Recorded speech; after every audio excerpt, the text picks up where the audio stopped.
The common thread is that calling attention to yourself is borderline evil. If we're not acknowledging where these seeds got planted, we can't rip the tree out. And actually, I say tree, it's more of a Jack the Giant beanstalk kind of plant going on here. I don't believe that there's a naturally born this way mean child. It's behavior that's learned. And unfortunately, those of us who naturally kind of stick out often become the targets of that. We can see other people getting torn down for how they're different, for how they put themselves out there, for how they call attention to themselves. And we learn very quickly that if they're getting torn down, I'll probably get torn down if I do the same thing. There are always going to be haters online. There are always going to be people who see your stuff and are like, rah, rah, rah. They're just miserable fucks. Do you want your life to be run by miserable fucks for the rest of your life? They're always going to find something to tear down about other people.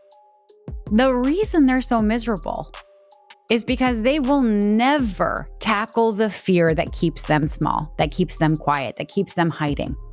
Just because you're putting yourself out in the public does not mean that you have to accept whatever attention is sent your way. It's what you do with that attention that makes you good or bad. If with that attention, you're like, come on, guys, let's go gather rocks and throw them at small children at the playground.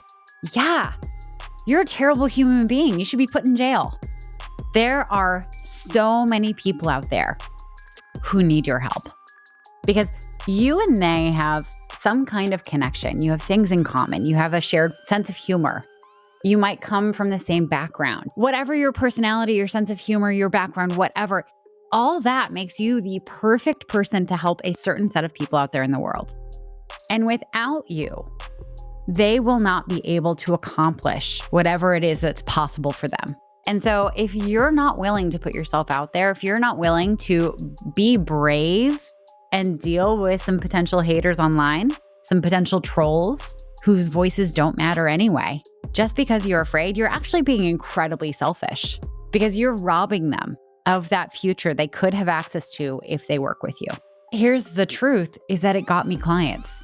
Even the bad, cringe, embarrassing, not well-written, crappy content that I did when I first started doing this, that still got me clients because people can't hire you if they don't know that you exist. Cool. Now, I mean, even if you only get 100 views on your post and you're posting every day for 30 days, for instance, yeah, that's still 3,000 people who now know that you exist. You're doing it to help people. And you're doing it to help yourself so that you can have a successful business, so that you can have a life that you actually enjoy, where you have control over your time and your freedom.